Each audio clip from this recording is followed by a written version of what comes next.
Hello everybody, what's up? Hey peeps, how you doing? What's up? Did you eat today? If you haven't eaten today, go eat, okay? It's very, very important. Also, go drink water, because that's also very important. And right now, it's almost summer, and it's gonna start getting hot. So you need to be hydrated and healthy. Okay guys, so I'm in a very comfortable mood today. So I don't know what the title of this video is gonna be yet. Don't even know what the heck I'm doing, but I felt like I should share what all is going on this week because it's very exciting. First off, I'm going to tell you that I just came back from Gordon Ramsay's Hell's Kitchen. If you guys don't know what that is, you should be ashamed of yourself. I'm just kidding. Okay, so Gordon Ramsay, as you guys might know, he has a very popular TV show called Hell's Kitchen, and in Las Vegas, they have a very, very famous restaurant called Hell's Kitchen, where most of the season winners or employees and stuff go off and make food there and create all kinds of new dishes and stuff like that. So I actually just came back from there. I ate there earlier today, and it was very delicious, and I'm gonna show you what I ate and everything and describe everything. I just feel like I needed to document this experience. Like, when's the next time I'm just gonna be able to go to Hell's Kitchen and eat $14 mac and cheese? Like, probably not for a while. So I'm gonna be talking about that, but I'm also so excited to tell you guys this. Okay, as you guys know, if you don't know, I am a Guy Fieri fiend. I love him so much. His food, his personality, his TV shows, basically everything. Love him so much. I have the opportunity to technically meet him a few days from now. Lucky enough, the college that I'm going to, they're having an event where you can do a meet and greet / Q&A with Guy Fieri a few days from now, and I already signed up immediately when I saw the photo. You already know I did. But I am going to be basically meeting Guy Fieri in a few days from now. Now, it might not be like a big deal to you guys, but it's Guy Fieri. Okay, it's Guy Fieri, all right? In the form that they had a section where you could actually ask a few questions for whenever the Q&A starts and like that. So I did 5 different questions. I'm not gonna say what they are until like the day of the meet and greet, but I just wanted to go ahead and tell you guys that so you kind of expect what all is happening in this video. Maybe I'll title this like Meeting Guy Fieri or like Freaking Out and Meeting Guy Fieri. I'll figure something out, but let's get on to the topic of the Hell's Kitchen food because it was so good. Like, I'm still letting it linger in my mouth just so I can tell you how everything described in this video. But before I do that, I know the last vlog I was telling you guys, I was finding new magnets, and I found magnets, and they're so freaking awesome, and it matches with everything, so I'm just gonna show them to you real quick. Okay, so this is my dry erase board, as you can obviously see, but the magnets are mini plants, and I can't describe them, but they're freaking amazing, and I just felt like I needed to show that to you. This one is my favorite right now. His name is Steve. The other ones don't have names because Steve is just special like that, you know? Okay, so the first thing that I want to tell you about is the appetizers that we tried.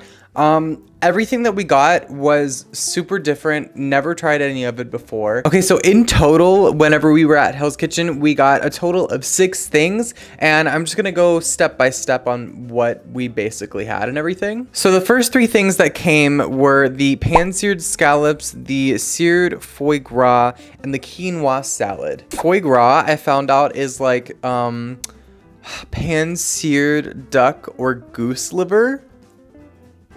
That stuff was good. I literally can't describe it to you. The best way I can describe it is like bacon, but like super bacony-y and like not as salty. So basically whenever they served it, it was like the cooked duck liver, and then around it, it had like a sweet cherry sauce with walnuts around it, and it absolutely tasted really good. And it was on top of a shortbread, it was really weird. It almost tasted kind of like a pastry dessert instead of like a appetizer, you know? The meat really did pair well with the tangy like cherry sauce. It was It was so good. The pan-seared scallops. So the scallops that they had were like big, giant, like, no, I don't want to say giant, but they were maybe about that big. And they were on top of a pea puree sauce. And all of the cooking shows that I always watch, they always do something with like a puree with vegetables. Like whether it's carrot or pea, they always do like some kind of puree with like meat or something. And now actually trying it, it tastes really good. Like it really helps without trying to like chase the peas around the plate and stuff, especially since they literally roll around the plate all the time. But it was really good. Like it was, I don't want to say meaty, but like it wasn't like super small to where you couldn't taste it. Like you could definitely taste it with everything. The third thing that I had along with the first two things was the quinoa salad. If you guys don't know what quinoa is, it's kind of like this, it's this grain that instead of using like lettuce or something like that, they use the grain instead. It's kind of like a rice, but it's a lot healthier. And they really put like pecans and I'm pretty sure some lime juice. It doesn't say lime juice, but I tasted lime juice and like cranberries and apples and stuff. And it was really good and crispy and also really fresh tasting. So those were the first three things that I had. We didn't order any entrees. We basically, my mom and I went, we basically just shared appetizers and stuff. So the next thing that we had, which was my favorite, I was really looking forward to this specific dish whenever the waiter was talking about it. It's the lobster risotto. And I've never tasted better lobster in my entire life. But along with that, we also got the baked macaroni and cheese that they have there.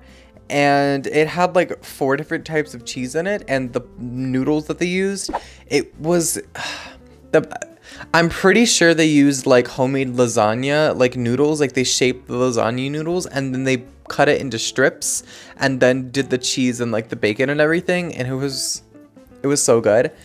Actually, speaking about that, I actually have leftover the mac and cheese right here. And once I talk about the lobster risotto, I'm gonna also talk about the mac and cheese with you guys. And so you guys can see it for yourself if you want. What do you mean if you want? I'm gonna show it to you anyways. This lobster that I had at Hell's Kitchen, it was so freaking good. I don't want to slam the table because that's just super aggressive, but it was so good and it was so tender, it was so thick, and it was amazing. And the risotto, it wasn't too salty. You could definitely have a little bit of garlic taste, and it had some truffle in it. If you guys haven't had truffle before, it's kind of like an earthy, people always say like an earthy mushroom taste, but that's not true. In my opinion, I wouldn't describe it as like an earthy mushroom taste. I would describe it as like, this is gonna sound terrible, but dirt. That's the best way I can describe it, because it definitely has an earthy taste, but it doesn't have any resemblance to like a mushroom at all. That's just the best way I can describe it. But my mom and I were pretty sure that there was some truffle in the risotto, and it was really good. I ate the whole thing. They had like parsley and flakes in there and everything. It was so creamy, and it was just so good and so warm and so like delightful that I could have a whole entire bowl of that. And then I also had the baked mac and cheese, which I'm about to eat with you guys just because I feel like it's a great bonding experience. But like I said, I'm pretty sure they used like strips of lasagna noodles, and they had like a good 4 different types of cheese. They had like manchego, parmesan. They also had prosciutto on top, so kind of like bacon pieces, and smoked gouda. So it was so good, and I'll show you guys a little bit of it. But I also had the famous sticky toffee pudding that Hell's Kitchen is like mainly known for, whether it's the restaurant or the TV show or it's just Gordon Ramsay himself. I tried that and it was so good, but also so weird. So it kind of was like an underbaked cake with like a vanilla bean ice cream on top, and they had like a toffee sauce around it, and it was really good. For it almost tasted like a really less sweetened version of a carrot cake, and you could definitely tell that there was nutmeg in it. Like it wasn't strong, but like I could tell like this is what the flavor consists of. This is what the lobster, it looks a lot different because it's not in whole right now. But this is what the baked mac and cheese looks like. As you can see, it has like the parsley flakes along with the crispy prosciutto pieces and the mac and cheese.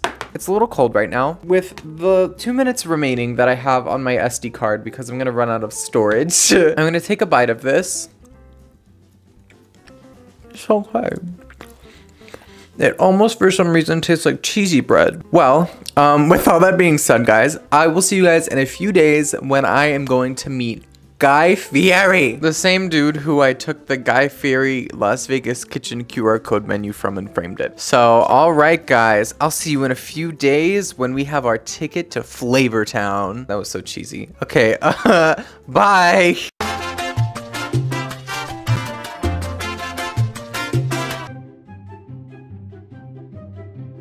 Of events. So that would always be something I would be interested in, is helping people navigate their dreams. Yeah, I don't believe that dreams are just like, hey, have that idea and just, there's some method to the madness and there's steps and procedures. The next question we have is, if you weren't able to be a chef or work in the industry, are there any food items or spices that you say you should always have in your pantry or kitchen? Consistently use the same salt. Not all salt's the same. Next question that we have, how did you come up with the term Flavor Town? So I was, we were making a pizza, I think, at a restaurant one time on Triple D. Pizza was like that big. I said, look at this. This thing looks like a steering wheel on the bus going to Flavor Town. I don't know why I said that. Blah, blah, blah, blah, blah, blah. I'm walking through the airport with my film crew. We're flying somewhere. This is back in the days, 10, 12 years ago. And somebody walks up and goes, I'm on my way to Flavor Town.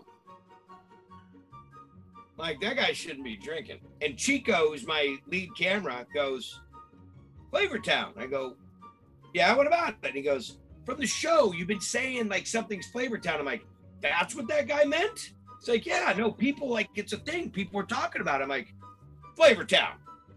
Like, yeah. And I'm like, oh, okay, that's cool. So then it just came up randomly a bunch of times.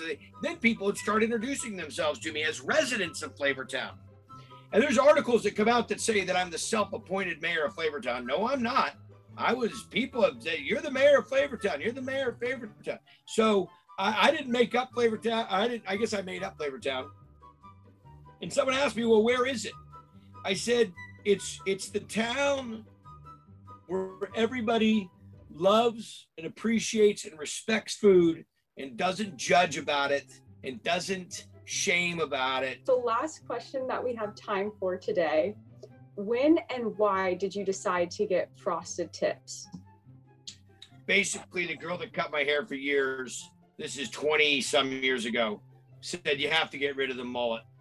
You know, he goes, it's just not, you can't do that. It looks good though. The brown, a rocker, brown hair, mullet, curly, Italian chain, yeah, big, yeah. So I said, go ahead, do whatever you want. So she cuts my hair, the whole thing's done. And it's like 5 o'clock on Friday night, and I've got to get to the restaurant for service. I own my own restaurants. And I said, you gonna wash the soap out? She's like, nah, it's your hair color. I go, what? No, that's big shock. Oh, gee. So I put a beanie over my head and went into the restaurant, and everybody could see the little blonde peeking out as much as I tried to pull it down like this, you know, middle of summer, I come in with a beanie on top of my head. Everybody caught on, and oh my gosh, it went on forever. But, sometimes my hair was black, sometimes it was purple, black, whatever, it's all these different, I didn't care. You went through a phase. And so when I went to the Food Network Star and I won, I remember when I won the show, one of the VPs walked up and go, you better get used to that hairstyle, buddy.